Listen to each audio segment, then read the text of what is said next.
ಸೃಷ್ಟಿಯಲ್ಲಿ ನಾವೊಂದು ಸಣ್ಣ ಧೂಳಿನ ಕಣ. ಇಲ್ಲಿ ಪ್ರತಿಯೊಬ್ಬರೂ ಜೀವನದ ಎಲ್ಲ ಸನ್ನಿವೇಶಗಳಲ್ಲಿಯೂ ಹುಡುಕುತ್ತಿರುವುದು ಮತ್ತು ಪರಿತಪಿಸುತ್ತಿರುವುದು ಸುಖ, ಶಾಂತಿ, ನೆಮ್ಮದಿ, ಸಂತೋಷ, ಒಳ್ಳೆಯ ಆರೋಗ್ಯ, ಆನಂದ ಹಾಗೂ ಆತ್ಮಜ್ಞಾನಕ್ಕಾಗಿ. ಆದರೆ ನಾವಿದನ್ನು ಸಾಧಿಸಬಲ್ಲವೇ? ಹೌದು, ಸಾಧ್ಯ. ನಿಸ್ಸಂಶಯವಾಗಿಯೂ ಇದನ್ನು ಸಾಧಿಸಬಹುದು. ಇದೆಲ್ಲ ಸಾಧ್ಯವಾಗುವುದು ನಾವು ವಿಶ್ವಶಕ್ತಿಯನ್ನು ಮತ್ತು ಆತ್ಮಜ್ಞಾನವನ್ನು ಪೂರ್ಣವಾಗಿ ಅರ್ಥ ಮಾಡಿಕೊಂಡಾಗ ಮಾತ್ರ ಸಾಧ್ಯ. ನಾವೀಗ ವಿಶ್ವಶಕ್ತಿ ಎಂದರೇನು ಎಂಬುದನ್ನು ತಿಳಿಯೋಣ.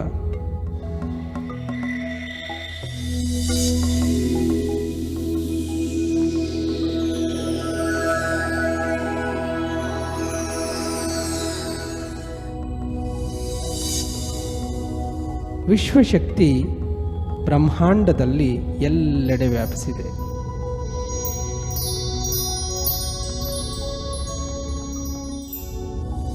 ಇದು ಗ್ರಹಗಳ, ನಕ್ಷತ್ರಪುಂಜಗಳ, ಮನುಷ್ಯರ ಹಾಗೂ ಸೂಕ್ಷ್ಮಾತಿ ಸೂಕ್ಷ್ಮ ಅಣುಗಳ ಮಧ್ಯದ ಸಂಪರ್ಕ ಸೇತುವಿನಂತಿದೆ.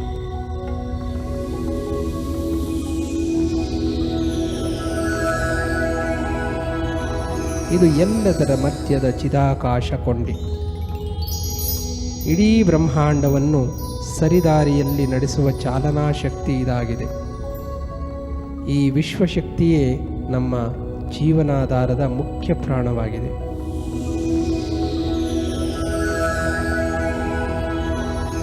ಈ ಪ್ರಾಣಾಧಾರ ಶಕ್ತಿಯೇ ನಮ್ಮ ಜೀವನವನ್ನು ಮುನ್ನಡೆಸುವ ಸೂತ್ರ. ನಮ್ಮ ಪ್ರಜ್ಞಾ ವಿಸ್ತರಣೆಗೂ ಇದೇ ಮೂಲವಾಗಿದೆ.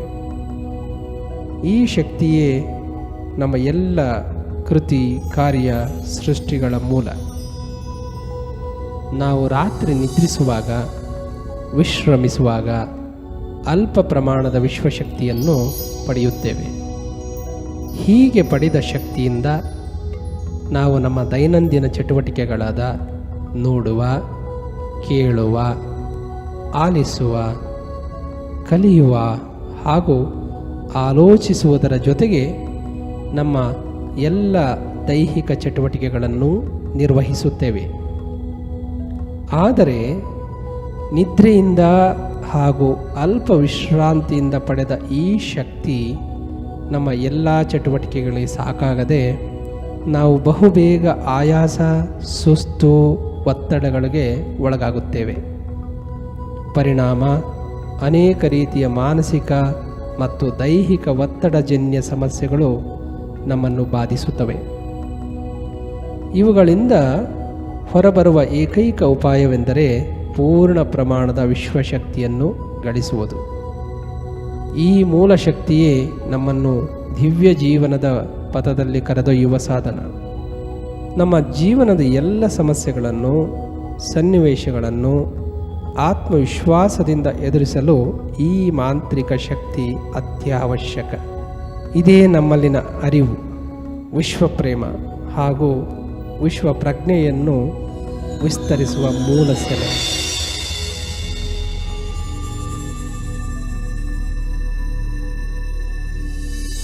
ಧ್ಯಾನದಿಂದ ಮಾತ್ರ ನಮ್ಮಲ್ಲಿ ಅಪರಿಮಿತ ಶಕ್ತಿ ಸಂಚಯ ಸಾಧ್ಯ. ನಿದ್ರೆ ಅರಿವಿಲ್ಲದ ಧ್ಯಾನ, ಧ್ಯಾನ ಅರಿವಿನಿಂದ ಕೂಡಿದ ನಿದ್ರೆ. ನಿದ್ರೆಯಲ್ಲಿ ನಾವು ಪರಿಮಿತ ಶಕ್ತಿಯನ್ನು ಪಡೆಯುತ್ತೇವೆ, ಧ್ಯಾನದಲ್ಲಿ ನಾವು ಅಪರಿಮಿತ ಶಕ್ತಿಯನ್ನು ಪಡೆಯುತ್ತೇವೆ. ಈ ಶಕ್ತಿಯು ನಮ್ಮ ದೈಹಿಕ, ಮಾನಸಿಕ, ಬೌದ್ಧಿಕ ವಲಯಗಳನ್ನು ಸಂವರ್ಧಿಸುವುದಲ್ಲದೆ ನಮ್ಮ ಅತೀಂದ್ರಿಯ ವಲಯಗಳು ಹಾಗೂ ಅದರಾಚೆ ಇರುವ ಎಲ್ಲ ದ್ವಾರಗಳು ತೆರೆದುಕೊಳ್ಳುವಂತೆ ಮಾಡುತ್ತದೆ. ಹೀಗೆ ಪ್ರಸರಿಸಿದ ವಿಶ್ವಶಕ್ತಿಯಿಂದ ನಾವು ಸಂಪೂರ್ಣ ವಿಶ್ರಾಂತಿಯನ್ನು, ಸಮಾಧಾನವನ್ನು, ಸಂತೃಪ್ತಿಯನ್ನು ಅನುಭವಿಸುತ್ತೇವೆ. ಧ್ಯಾನವೆಂದರೆ ಅದು ನಮ್ಮ ಆತ್ಮನೆಡೆಗಿನ ಪ್ರಯಾಣ. ಈ ಯಾನದಲ್ಲಿ ನಾವು ಪ್ರಜ್ಞಾಪೂರ್ವಕವಾಗಿ ನಮ್ಮ ದೇಹದಿಂದ ಮನಸ್ಸಿನೆಡೆಗೆ, ಮನಸ್ಸಿನಿಂದ ಬುದ್ಧಿಯೆಡೆಗೆ, ಬುದ್ಧಿಯಿಂದ ಆತ್ಮನೆಡೆಗೆ, ಆತ್ಮನಿಂದ ಪರಮಾತ್ಮನೆಡೆಗೆ ತಲುಪುತ್ತೇವೆ. ಧ್ಯಾನಾಭ್ಯಾಸದ ಸಮಯದಲ್ಲಿ ನಾವು ನಮ್ಮ ದೇಹ ಚಲನೆ, ಆಲೋಚನೆ, ಕೇಳುವ, ನೋಡುವ, ಮಾತನಾಡುವ ಈ ಚಟುವಟಿಕೆಗಳನ್ನು ನಿಲ್ಲಿಸಬೇಕು. ಈಗ ನಾವು ಧ್ಯಾನ ಮಾಡುವ ಕ್ರಮವನ್ನು ಅರಿತುಕೊಳ್ಳೋಣ.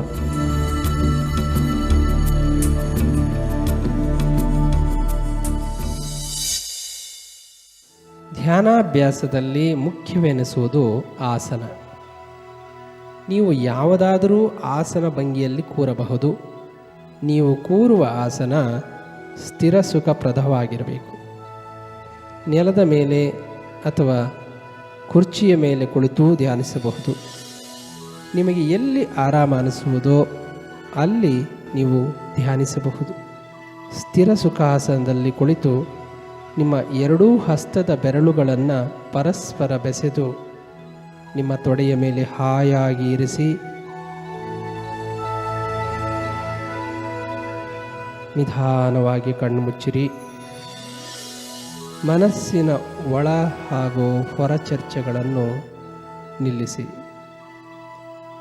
ಯಾವುದೇ ಮಂತ್ರವನ್ನು, ಜಪವನ್ನು ಪಠಿಸದೆ ಸುಮ್ಮನೆ ವಿರಮಿಸಿ. ಪೂರ್ಣವಾಗಿ ವಿರಮಿಸಿ. Just relax.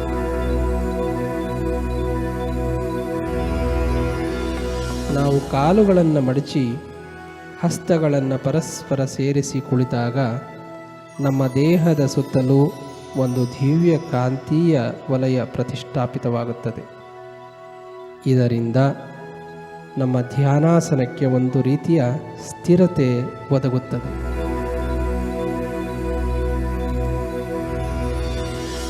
ಕಣ್ಣುಗಳು ಮನೋದ್ವಾರಗಳು. ಹಾಗಾಗಿ ಧ್ಯಾನದಲ್ಲಿ ನಿಮ್ಮ ಕಣ್ಣುಗಳು ಮುಚ್ಚಿರಬೇಕು.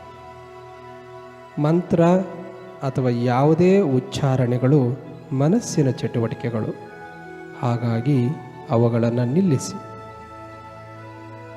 ದೇಹ ಸಂಪೂರ್ಣ ವಿಶ್ರಾಂತಿ ಅನುಭವಿಸಿದಾಗ ನಮ್ಮೊಳಗಿನ ಪ್ರಜ್ಞೆ ದೇಹದಿಂದ ಮನಸ್ಸು ಮತ್ತು ಬುದ್ಧಿಗಳ ಕಡೆ ಹರಿಯುವುದು. ಮನಸ್ಸೆಂಬುದು ಆಲೋಚನೆಗಳ ಹುತ್ತ. ಅದರೊಳಗಿಂದ ಅಗಣಿತ ಆಲೋಚನೆಗಳು ಹೊರ ಮನಸ್ಸಿನೆಡೆಗೆ ಹರಿಯುತ್ತಿರುತ್ತವೆ. ಆಲೋಚನೆಗಳ ಕಾರಣದಿಂದ ಮನಸ್ಸಿನಲ್ಲಿ ಗೊತ್ತಿಲ್ಲದಿರುವ ಅನೇಕ ಪ್ರಶ್ನೆಗಳು ಮೂಡುತ್ತಿರುತ್ತವೆ. ಇವುಗಳನ್ನು ದಾಟಿ ಮುನ್ನಡೆಯಬೇಕಾದರೆ ನಮ್ಮ ಗಮನವನ್ನು ನಮ್ಮ ಸಹಜ ಶ್ವಾಸಗಳ ಮೇಲೆ ತರಬೇಕು. ಗಮನಿಸುವುದೇ ಆತ್ಮನ ಲಕ್ಷಣ. ಹಾಗಾಗಿ ಸಾಕ್ಷೀಭಾವದಿಂದ ನಿಮ್ಮ ಉಸಿರಾಟಗಳನ್ನು ಗಮನಿಸಿ. ಪ್ರಯತ್ನಪೂರ್ವಕ ಉಸಿರಾಟ ಬೇಡ. ನಿಮ್ಮ ಉಸಿರಾಟಗಳು ಸಹಜ ಸ್ವಾಭಾವಿಕವಾಗಿ ಆಗುತ್ತಿರಲಿ. ಸುಮ್ಮನೆ ನಿಮ್ಮ ಸಹಜ ಸ್ವಾಭಾವಿಕ ಉಸಿರಾಟಗಳನ್ನು ಗಮನಿಸುತ್ತೀರಿ.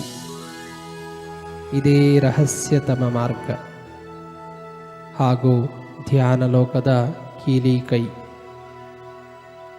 ಆಲೋಚನೆಗಳ ಬೆಂಬತ್ತಿ ಹೋಗದಿರಿ. ಪ್ರಶ್ನೆ, ವಿಮರ್ಶೆ, ತರ್ಕಗಳನ್ನು ಮಾಡದೆ ಮರಳಿ ಉಸಿರಾಟಗಳ ಕಡೆ ವಾಪಸ್ಸಾಗಿ ಸಹಜ ಉಸಿರಾಟಗಳನ್ನು ಗಮನಿಸುತ್ತೀರಿ. ಉಸಿರಾಟದ ಜೊತೆಯಾಗಿರಿ. ಹೀಗೆ ಮಾಡಿದಾಗ ನಿಮ್ಮಲ್ಲಿನ ಆಲೋಚನೆಗಳ ಸಾಂದ್ರತೆ ಕ್ರಮೇಣ ಕಡಿಮೆಯಾಗಿ ನಿಮ್ಮ ಉಸಿರಾಟಗಳು ಲಘುವಾಗಿ ಚುಟುಕಾಗಿ ಆಗುತ್ತಿರುವಂತೆ ಭಾಸವಾಗುತ್ತದೆ.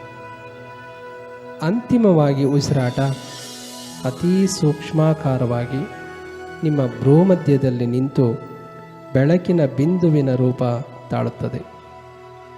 ಈ ಸ್ಥಿತಿಯಲ್ಲಿ ನಿಮ್ಮಲ್ಲಿ ಆಲೋಚನೆಗಳ, ಉಸಿರಾಟಗಳ ಅನುಭವವೇ ಆಗುವುದಿಲ್ಲ.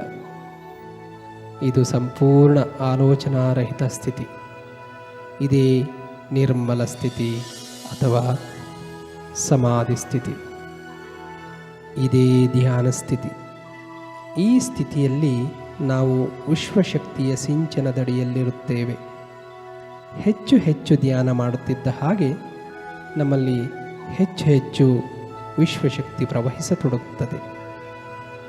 ಈ ಸಮಯದಲ್ಲಿ ವಿಶ್ವಶಕ್ತಿ ನಮ್ಮ ಪ್ರಾಣಮಯ ಕೋಶದಲ್ಲಿ ಹರಿಯತೊಡಗುತ್ತದೆ.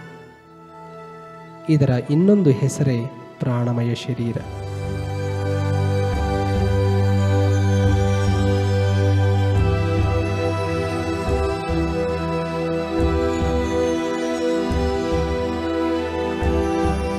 ನಮ್ಮ ಪ್ರಾಣಮಯ ಶರೀರ 72,000 ನಾಡಿಗಳಿಂದ ಕೂಡಿದೆ. ಈ ಎಲ್ಲ ನಾಡಿಗಳು ಮೊದಲಾಗುವುದೇ ನಮ್ಮ ನೆತ್ತಿಯಲ್ಲಿರುವ ಬ್ರಹ್ಮರಂಧ್ರದಿಂದ. ಈ ಪ್ರಾಣನಾಡಿಗಳು ನಮ್ಮ ಇಡೀ ದೇಹವನ್ನು ಮರದ ಬೇರುಗಳಂತೆ ಆವರಿಸಿವೆ. ಈ ಪ್ರಾಣಮಯ ಕೋಶವೇ ನಮ್ಮ ಬದುಕಿನ ಅಡಿಪಾಯ.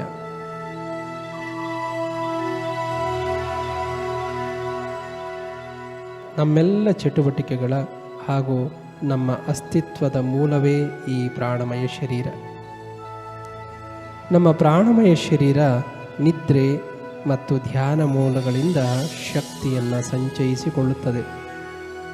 ಈ ಕ್ರೋಢೀಕೃತ ಶಕ್ತಿಯಿಂದ ನಾವು ನಮ್ಮ ದೈಹಿಕ ಹಾಗೂ ಮಾನಸಿಕ ಚಟುವಟಿಕೆಗಳನ್ನು ನಡೆಸುತ್ತೇವೆ.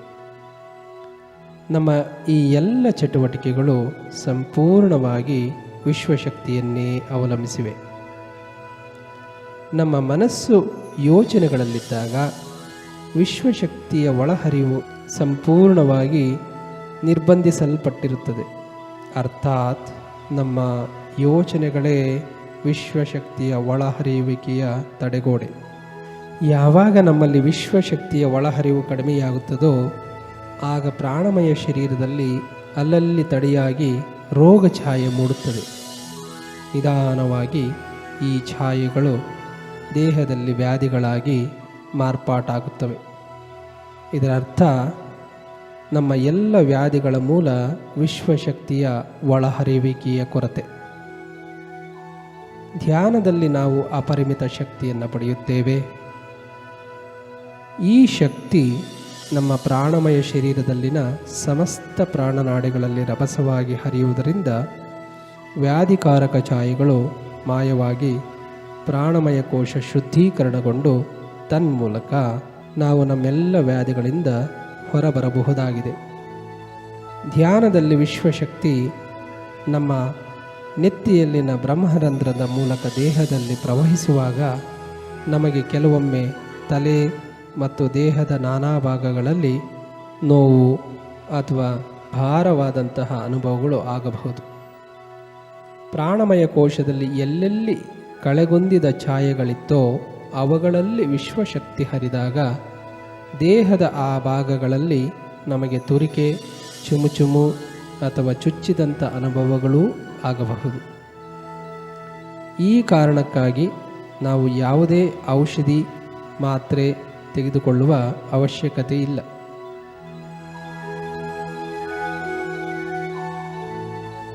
ನಾವು ಧ್ಯಾನ ಮುಂದುವರಿಸಿದಂತೆಲ್ಲ ಅವುಗಳು ತಾನಾಗಿಯೇ ಮಾಯವಾಗುವವು.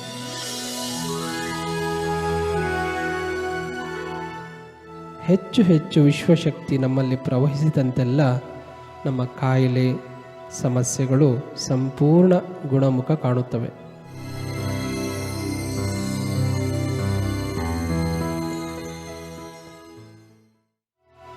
ಧ್ಯಾನವು ನಮ್ಮನ್ನು ಮನಸ್ಸಿನ ಉನ್ನತ ಸ್ತರಗಳಿಗೆ ಕೊಂಡೊಯ್ಯುತ್ತದೆ.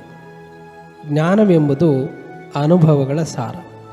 ಹೆಚ್ಚು ಹೆಚ್ಚು ಧ್ಯಾನದಿಂದ ಹೆಚ್ಚು ಹೆಚ್ಚು ವಿಶ್ವಶಕ್ತಿಯನ್ನು ಪಡೆಯುತ್ತೇವೆ.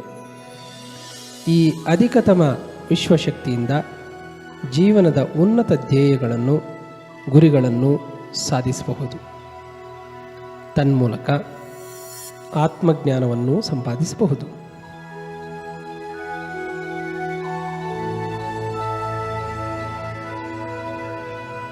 ಈ ಆತ್ಮಜ್ಞಾನದಿಂದ ಉನ್ನತ ಅರಿವನ್ನು, ಈ ಉನ್ನತ ಅರಿವಿನಿಂದ ನಾವು ಈ ದೇಹ ಮನಸ್ಸುಗಳಷ್ಟೇ ಅಲ್ಲ, ನಾವು ಪವಾಡ ಸದೃಶ ವ್ಯಕ್ತಿಗಳೆಂಬುದನ್ನು ಕೂಡ ಅರಿಯಬಹುದು.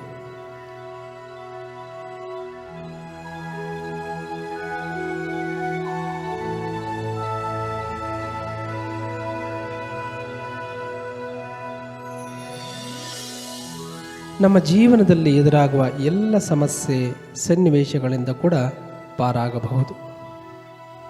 ಆತ್ಮಜ್ಞಾನ ಹಾಗೂ ವಿಶ್ವಶಕ್ತಿಗಳಿಂದ ನಮ್ಮ ಅರಿವನ್ನು ವಿಸ್ತಾರಗೊಳಿಸಬಹುದು. ಅರಿವನ್ನು ವಿಸ್ತರಿಸಿಕೊಳ್ಳುವುದೇ ಆತ್ಮನ ಮೂಲ ಧ್ಯೇಯ.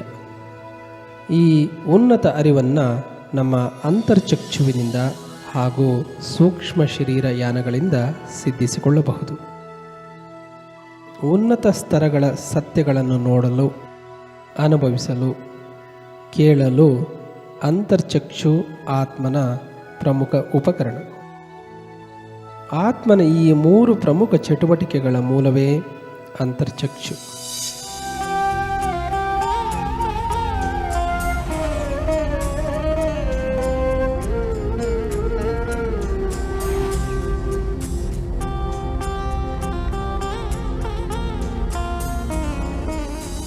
ನಿಯಮಿತವಾದ ಧ್ಯಾನಾಭ್ಯಾಸದಿಂದ ನಮ್ಮಲ್ಲಿ ಹೆಚ್ಚು ಪ್ರಮಾಣದ ವಿಶ್ವಶಕ್ತಿ ಪ್ರವೇಶವಾಗುವುದು. ಈ ಅಧಿಕ ಪ್ರಮಾಣದ ವಿಶ್ವಶಕ್ತಿ ನಮ್ಮ ಅಂತರ್ಚಕ್ಷುವನ್ನು ಪ್ರಚೋದಿಸಿ ಅದನ್ನು ತೆರೆಯುವಂತೆ ಮಾಡುತ್ತದೆ. ಧ್ಯಾನಿಗೆ ಇದೊಂದು ಅಲೌಕಿಕ ಅನುಭವ. ಅಂತರ್ಚಕ್ಷು ತೆರೆಯುವ ಸಂದರ್ಭದಲ್ಲಿ ಹಣೆಯ ಮಧ್ಯೆ ತುರಿಕೆ, ಸೆಳೆತ, ಕಚಗುಳಿಯ ಅನುಭವಗಳಾಗಬಹುದು. ಈ ಸಮಯದಲ್ಲಿ ಅನೇಕ ಚಿತ್ತಾಕರ್ಷಕ ವರ್ಣಗಳು ಕೂಡ ನಮ್ಮ ಸುತ್ತಲೂ ಸುತ್ತಿದಂತಾಗಬಹುದು.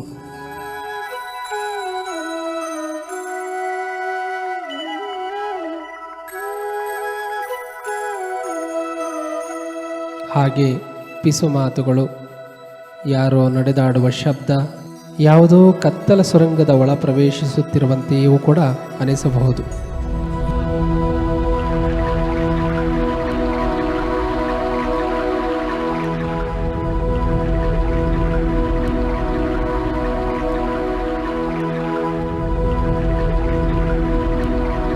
ಯಾವಾಗ ಪ್ರಾಣ ಶರೀರದಲ್ಲಿ ಸಾಕಷ್ಟು ವಿಶ್ವಶಕ್ತಿ ಸಂಚಯವಾಗುತ್ತದೋ ಆಗ ನಮ್ಮ ಅಂತರ್ಚಕ್ಷು ಪೂರ್ಣ ಪ್ರಮಾಣದಲ್ಲಿ ತೆರೆಯಲ್ಪಡುತ್ತದೆ.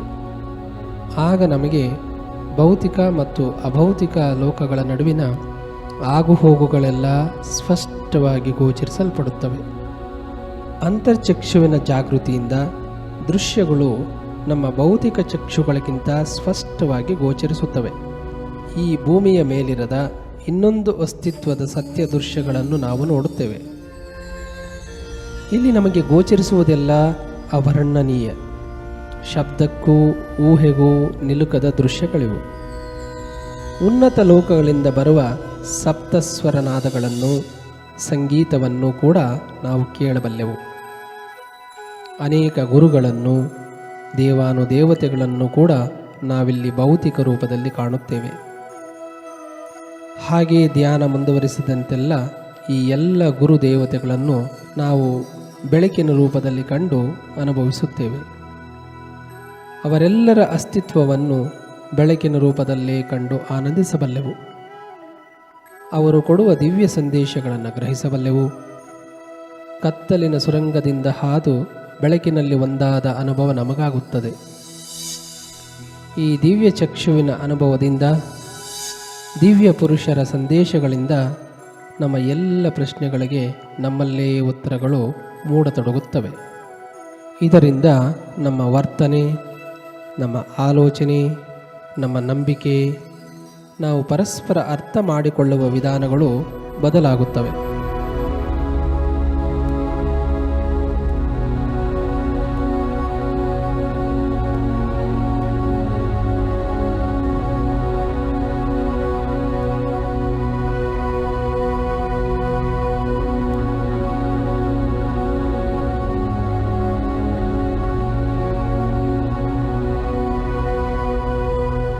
ಈ ಬೌದ್ಧಿಕ ಪ್ರಪಂಚದ ಗ್ರಹಿಕೆ ಸಂಪೂರ್ಣ ಸಕಾರಾತ್ಮಕವಾಗಿ ಬದಲಾಗುತ್ತದೆ.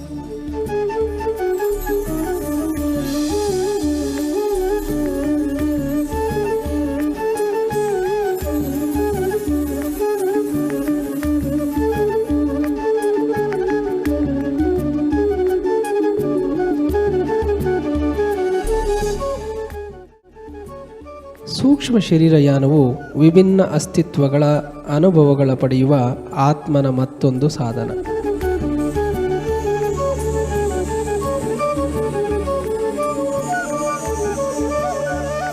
ಸೂಕ್ಷ್ಮ ಶರೀರವು ಸ್ಥೂಲ ಶರೀರದ ಸೂಕ್ಷ್ಮ ರೂಪ. ಸಾಧಾರಣ ಪರಿಸ್ಥಿತಿಯಲ್ಲಿ ನಮ್ಮ ಪ್ರಜ್ಞೆ ನಮ್ಮ ದೇಹ ಪೂರ್ತಿ ಪಸರಿಸಿಕೊಂಡಿರುತ್ತದೆ. ಯಾವಾಗ ನಾವು ಸಾಕಷ್ಟು ವಿಶ್ವಶಕ್ತಿಯನ್ನು ಧ್ಯಾನದ ಮೂಲಕ ಗ್ರಹಿಸುತ್ತೇವೆಯೋ, ಅಥವಾ ಯಾವಾಗ ನಮಗೆ ಬೇರೆ ಬೇರೆ ಅಸ್ತಿತ್ವಗಳ ಅನುಭವ ಮಾಡಬೇಕೆನಿಸುವುದೋ, ಆಗ ದೇಹ ಪೂರ್ತಿ ಪಸರಿಸಿದ್ದ ಪ್ರಜ್ಞೆ ಸೂಕ್ಷ್ಮ ಶರೀರದೊಳಗಡೆ ಪ್ರವೇಶಿಸಿ ಸ್ಥೂಲ ಶರೀರದಿಂದ ಸೂಕ್ಷ್ಮ ಶರೀರ ಹೊರಬರುತ್ತದೆ.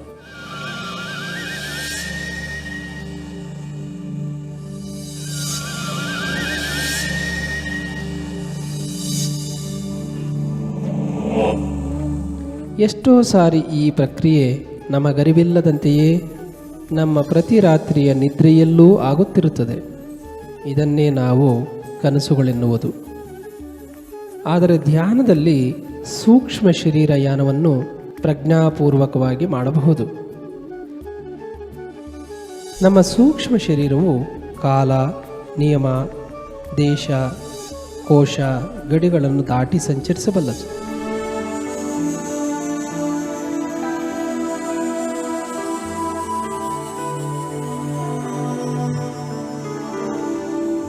ಹೀಗೆ ನಾವು ಮಾಡುವ ಸೂಕ್ಷ್ಮ ಶರೀರಯಾನಗಳಿಂದ ಉನ್ನತ ಅರಿವನ್ನು ಪಡೆಯಬಹುದು. ಧ್ಯಾನದಲ್ಲಿ ಅಪರಿಮಿತ ವಿಶ್ವಶಕ್ತಿಯ ಸಂಚಯದ ಒತ್ತಡ ಅಧಿಕವಾದಾಗ ಈ ಶಕ್ತಿ ದೇಹದ ನಾಭಿಯ ಭಾಗದ ಕಡೆ ಹರಿಯತೊಡಗುತ್ತದೆ.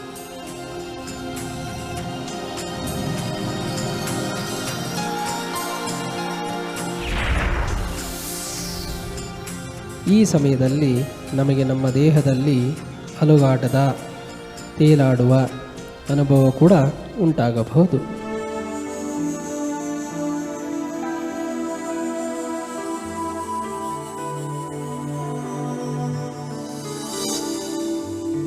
ಶರೀರದ ಅಂಗಾಂಗಗಳ ಅರಿವೇ ಮೂಡದ ಹಾಗೆ, ಒಂದು ರೀತಿಯ ಹಕ್ಕಿ ಪುಕ್ಕದ ಹಾಗೆ ಅತ್ಯಗುರ ಭಾವನೆ ಮೂಡತೊಡಗುವುದು.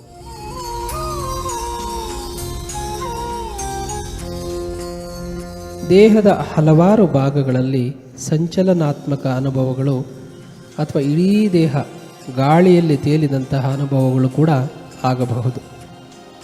ಇವೇ ಕೆಲವು ಸೂಕ್ಷ್ಮ ಶರೀರಯಾನದ ಪೂರ್ವ ಸೂಚನೆಗಳು. ನಿರಂತರ ಧ್ಯಾನಾಭ್ಯಾಸದಿಂದ ಹೆಚ್ಚು ಹೆಚ್ಚು ವಿಶ್ವಶಕ್ತಿಯ ಪ್ರವಾಹದಿಂದ ಸೂಕ್ಷ್ಮ ಶರೀರದಲ್ಲಿ ಒತ್ತಡ ಉಂಟಾಗಿ ನಾಭಿಯ ಮೂಲಕ ಒಂದು ಸೂಕ್ಷ್ಮ ಬೆಳ್ಳಿ ತಂತುವಿನಂತಹ ಸಂಪರ್ಕದೊಂದಿಗೆ ಹೊರಬರುವುದು. ಈ ಬೆಳ್ಳಿ ತಂತು ಹೆಚ್ಚು ತರಂಗಾಂತರಗಳ ಪ್ರಜ್ಞಾ ಸಂಕೇತಗಳ ಸಂಪರ್ಕ ಸೇತು.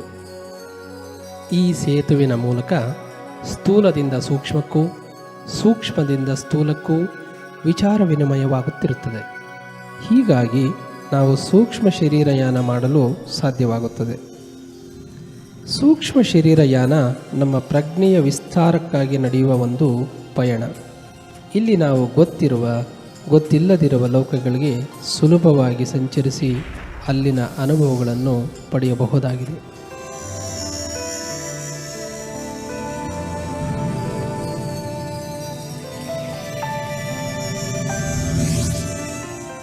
ಇದರಿಂದ ಆತ್ಮಜ್ಞಾನ ಮತ್ತು ಆತ್ಮವಿಕಾಸಗಳಾಗಿ ಉನ್ನತ ಅರಿವನ್ನು ಪಡೆಯುತ್ತೇವೆ. ಈ ಸಂಚಾರದಲ್ಲಿ ನಮ್ಮ ಸೂಕ್ಷ್ಮ ಶರೀರ ಭೂಮಿ, ನೀರು, ಅಗ್ನಿ, ವಾಯು ಹಾಗೂ ಆಕಾಶಗಳನ್ನು ಅನಾಯಾಸವಾಗಿ ತೂರಿಕೊಂಡು ಹೋಗಬಲ್ಲದು ಹಾಗೂ ಯಾವುದೇ ರೀತಿಯ ತರಂಗಾಂತರಗಳ ಲೋಕಗಳನ್ನು ಸುಲಭವಾಗಿ ಪ್ರವೇಶಿಸಬಲ್ಲದು.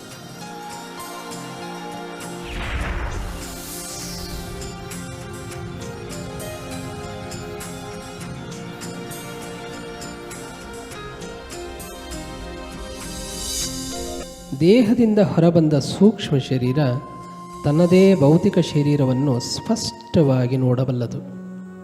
ಇದರಿಂದ ನಮ್ಮಲ್ಲಿ ಉನ್ನತ ಅರಿವು ಮೂಡತೊಡಗುವುದು. ಸೂಕ್ಷ್ಮ ಶರೀರ ಯಾನದ ನಂತರ ನಮಗೆ ಅರ್ಥವಾಗುವುದೇನೆಂದರೆ, ನಾನು ಈ ಶರೀರ, ಮತ್ತು ಮನಸ್ಸುಗಳಲ್ಲ, ಬದಲಾಗಿ ನಾನು ಈ ಶರೀರದಲ್ಲಿ ನೆಲೆಸಿದ್ದೇನೆ ಎನ್ನುವುದು. ಇದೊಂದು ಅವರ್ಣನೀಯ ಅನುಭವ.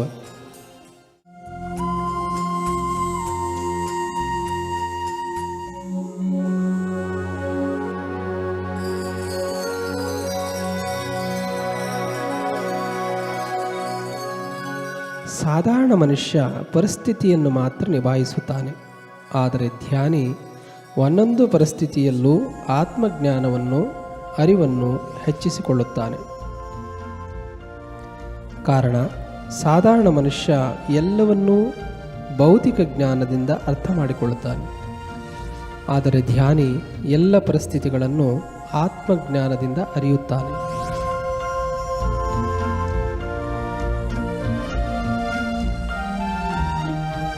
ಜ್ಞಾನಿಗೆ ಅರಿವಿದೆ, ತಾನು ಈ ಶರೀರವಲ್ಲ, ಬದಲಾಗಿ ಈ ಶರೀರದ ನಿವಾಸಿ ಎಂದು. ಜ್ಞಾನಿ ಪ್ರತಿಯೊಂದು ಜೀವನದ ಸನ್ನಿವೇಶಗಳು ತನ್ನ ಅರಿವನ್ನು ಹೆಚ್ಚಿಸಲೆಂದೇ ಸೃಷ್ಟಿಯಾಗಿವೆ ಎಂದು ಭಾವಿಸುತ್ತಾನೆ. ಎಲ್ಲ ಧ್ಯಾನಾನುಭವಗಳ ನಂತರ ಮತ್ತು ಅವುಗಳನ್ನು ನಮ್ಮ ಜೀವನದಲ್ಲಿ ಸರಿಯಾಗಿ ಅಳವಡಿಸಿಕೊಳ್ಳುವುದರ ಮೂಲಕ ನಾವು ಉನ್ನತ ಅರಿವು ಮತ್ತು ಪುರುಷಾರ್ಥವನ್ನು ಸಾಧಿಸಬಹುದು. ಈ ರೀತಿಯ ಅರಿವಿನಿಂದ ಸಹಸ್ರ ದಿಕ್ಕುಗಳ ದ್ವಾರಗಳು ನಮಗಾಗಿ ತೆರೆದುಕೊಳ್ಳುತ್ತವೆ. ನಮ್ಮ ಗ್ರಹಿಕೆ, ಅರ್ಥ ಮಾಡಿಕೊಳ್ಳುವಿಕೆ, ನಮ್ಮ ವರ್ತನೆ, ನಡವಳಿಕೆಗಳಲ್ಲಿ ಅಗಾಧ ಬದಲಾವಣೆಗಳಾಗುತ್ತವೆ. ಇದು ನಮ್ಮ ಅರಿವಿನ ಪ್ರಜ್ಞೆಯನ್ನು ವಿಸ್ತಾರಗೊಳಿಸುತ್ತದೆ. ಇದು ಬೇರೇನೂ ಅಲ್ಲ, ಇದೇ ಪೂರ್ಣ ಜ್ಞಾನ. ಈ ಸಮಯದಲ್ಲಿ ಮನದಲ್ಲಿ ಸಹಸ್ರಾರು ಕಮಲದಳಗಳು ಅರಳಿದ ಅನುಭವವಾಗುತ್ತದೆ. ಒಂದೊಂದು ಕಮಲದ ದಳಗಳು ಕೂಡ ನಮ್ಮ ಹೊಸ ಬದುಕಿನ ಬೆಳಕಿನ ದ್ವಾರಗಳು.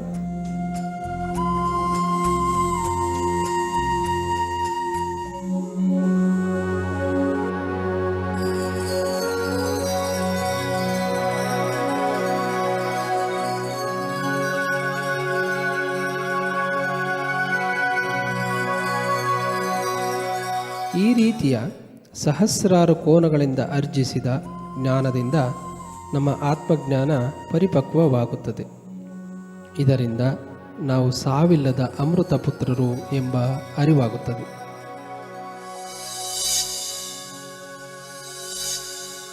ನಮಗೆ ಹುಟ್ಟು, ಸಾವು ಎಂದರೇನು ಎನ್ನುವುದು ಸಂಪೂರ್ಣವಾಗಿ ಅರ್ಥವಾಗುತ್ತದೆ.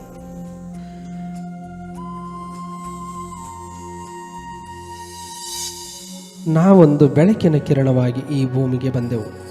ಹಾಗೆ ಸಾಗಿ ಬರುವಾಗ ಪ್ರಾಣವಲಯಗಳನ್ನು ಕ್ರಮಿಸಿ ಪ್ರಾಣರೂಪಿಗಳಾಗಿ ಬಂದೆವು.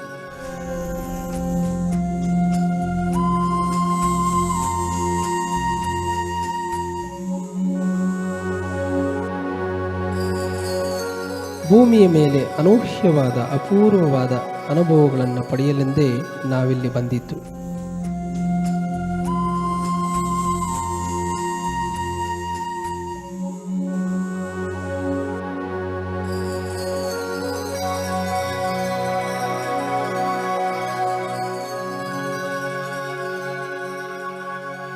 ಅದಕ್ಕಾಗಿ ನಾವು ಮೊದಲು ನಮ್ಮ ತಾಯಿ ಗರ್ಭವನ್ನು ಆಯ್ಕೆ ಮಾಡಿಕೊಂಡೆವು.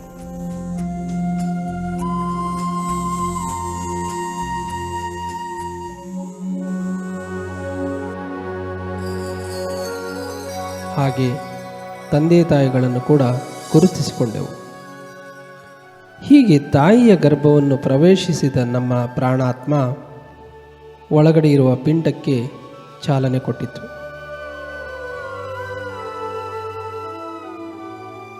ಒಳಗಿನ ಪಿಂಡರೂಪದ ದೇಹ ವಿಶ್ವಶಕ್ತಿಯ ಮತ್ತು ಕಾರ್ಯಕಾರಣಗಳ ಸಂಬಂಧ ರೂಪವಾಗಿ ಆಕಾರ ಪಡೆಯಿತು. ಗರ್ಭದಿಂದ ಹೊರಬಂದು ಮೊದಲ ಶ್ವಾಸ ಪಡೆಯುವವರೆಗೆ ನಮ್ಮ ಪ್ರಾಣಾತ್ಮ ಗರ್ಭದಿಂದ ತನ್ನ ಮೂಲ ನೆಲೆಗೂ ಅಲ್ಲಿಂದ ಗರ್ಭಕ್ಕೂ ಬಂದು ಹೋಗುತ್ತಿರುತ್ತದೆ. ಹೀಗೆ ತಾಯಿ ಗರ್ಭದಿಂದ ಹೊರಬಂದ ಶಿಶು ಮೊದಲ ಶ್ವಾಸ ಪಡೆಯುವುದಕ್ಕೆ ಹುಟ್ಟು ಎನ್ನುತ್ತೇವೆ. ಮೊದಲನೇ ದಿನದಿಂದ 7ನೇ ವರ್ಷದವರೆಗೆ ನಮಗೆ ನಮ್ಮ ಮೂಲ ನೆಲೆಯ ಅರಿವು ಸಂಪೂರ್ಣವಾಗಿರುತ್ತದೆ.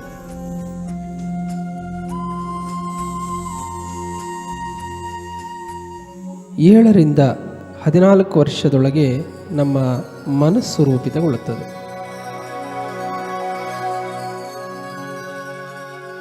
14ರಿಂದ 21ರ ಹರೆಯದ ಒಳಗೆ ನಮ್ಮ ಬುದ್ಧಿ ಪೂರ್ಣವಾಗಿ ರೂಪುಗೊಳ್ಳುತ್ತದೆ. 21ರಿಂದ 28ರ ಅವಧಿಯ ನಮ್ಮ ಅನುಭವಗಳು ದೇಹ, ಮನಸ್ಸು ಮತ್ತು ಬುದ್ಧಿಗಳ ಆಧಾರಿತವಾಗಿರುತ್ತದೆ. 28ರ ನಂತರ ನಮ್ಮ ಜೀವನ ಪೂರ್ತಿಯಾಗಿ ಆತ್ಮಜ್ಞಾನವನ್ನೇ ಅವಲಂಬಿಸಿರುತ್ತದೆ. ಯಾವಾಗ ನಮಗೆ ಆತ್ಮಜ್ಞಾನ ಪ್ರಾಪ್ತಿಯಾಗುವುದಿಲ್ಲವೋ ನಮ್ಮ ಪ್ರಜ್ಞೆ ದೇಹ ಮತ್ತು ಮನಸ್ಸುಗಳ ಅಂತರದಲ್ಲಿ ಬಂದಿಯಾಗಿ ನಲುಗಿ ಅಂತ್ಯ ಕಾಣುತ್ತದೆ. ಇಲ್ಲಿಂದಲೇ ನಮ್ಮ ಬದುಕಿನ ಎಲ್ಲ ದುರಂತ ಸರಮಾಲೆಗಳು ಪ್ರಾರಂಭವಾಗುತ್ತವೆ. ಯಾಕೆಂದರೆ ನಮಗೆ ಪರಿಸ್ಥಿತಿಗಳನ್ನು ಅರ್ಥ ಮಾಡಿಕೊಳ್ಳಲಾಗುವುದಿಲ್ಲ. ಇದರಿಂದ ಕೋಶದೊಳಗಿನ ಕೀಟದಂತೆ ಬಂದಿಯಾಗಿ ನರಳಾಟಗಳು ಶುರುವಾಗುತ್ತವೆ. ದೇಹದ ಕಾಯಿಲೆಗಳು, ಮಾನಸಿಕ ಒತ್ತಡಗಳು, ನೋವು, ಹತಾಶೆಗಳಿಂದ ನಮ್ಮ ಅಸ್ತಿತ್ವವನ್ನೇ ಕಳೆದುಕೊಳ್ಳುತ್ತೇವೆ. ತಾನು ಯಾವ ಉದ್ದೇಶಕ್ಕಾಗಿ ಈ ಭೂಮಿಗೆ ಬಂದೆ ಎನ್ನುವುದನ್ನೇ ಮರೆತು ಬಿಡುತ್ತೇವೆ. ಇಂತಹ ವ್ಯಕ್ತಿ ಬಾಲ್ಯದಿಂದ ಯೌವನ, ವೃದ್ಧಾಪ್ಯಗಳನ್ನು ಕಳೆದು ಮೂಲ ಉದ್ದೇಶವನ್ನೇ ಅರಿಯದೆ ದೇಹ ತ್ಯಜಿಸುತ್ತಾನೆ. ಇದನ್ನೇ ನಾವು ಸಾವು ಎನ್ನುವುದು.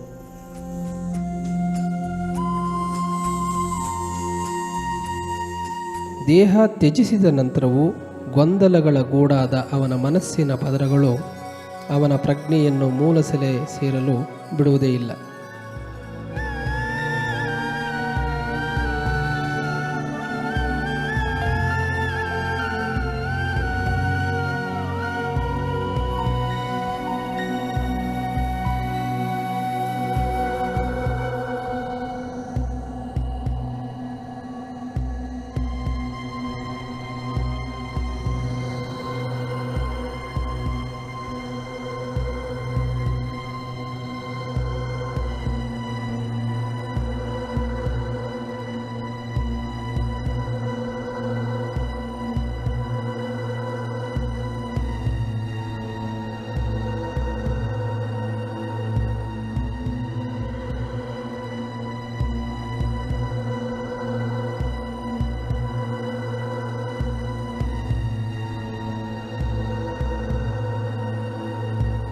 ಇಂತಹ ಅಪಾರ್ಥಗಳ ನೆಲೆಯಾದ ಮನೋದೇಹ ತನ್ನದೇ ನರಕ ಮತ್ತು ಸ್ವರ್ಗವನ್ನು ನಿರ್ಮಾಣ ಮಾಡಿಕೊಂಡು ಮೂಲ ಸೆಲೆ ಸೇರದೆ ಅಲ್ಲೇ ಉಳಿದು ಬಿಡುತ್ತದೆ.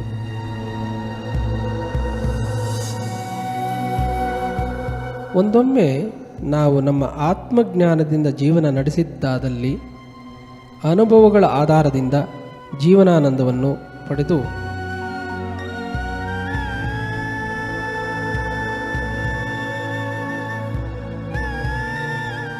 ಮರಣಾನಂತರ ಕೆಳಸ್ತರದ ಲೋಕಗಳಿಗೆ ತಲುಪದೆ ಉನ್ನತ ಲೋಕಗಳ ಕಡೆ ಪಯಣಿಸಿ ಮೂಲ ಸೆಲೆಯನ್ನು ಸೇರುತ್ತೇವೆ.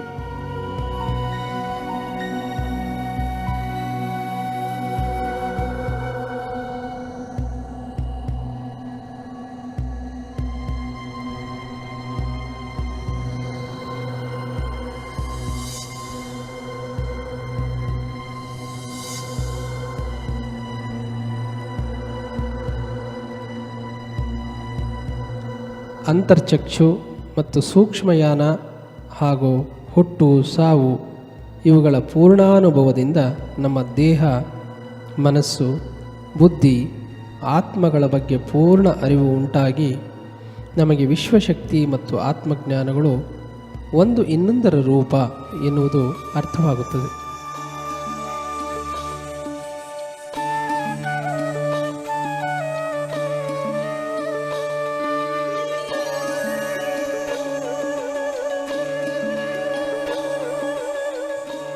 ಪ್ರಜ್ಞೆ ಈ ಭೂಮಿಗೆ ಬರುವುದೇ ಆತ್ಮಜ್ಞಾನ ಮತ್ತು ಸೃಷ್ಟಿಯ ರಹಸ್ಯಗಳನ್ನು ತಿಳಿಯಲೆಂದು.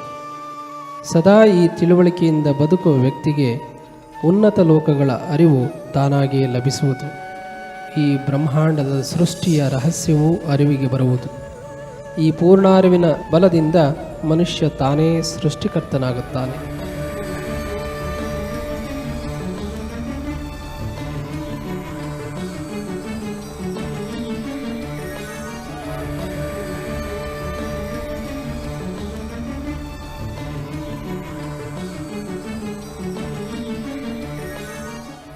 ಅವನು ಅಂದುಕೊಂಡಿದ್ದೆಲ್ಲ ಸೃಷ್ಟಿಯಾಗುತ್ತದೆ,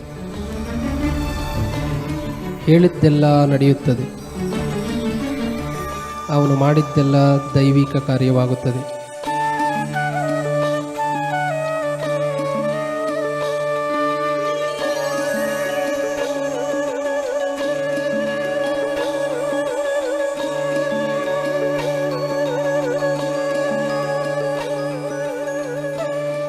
ಇದೇ ಜ್ಞಾನೋದಯ.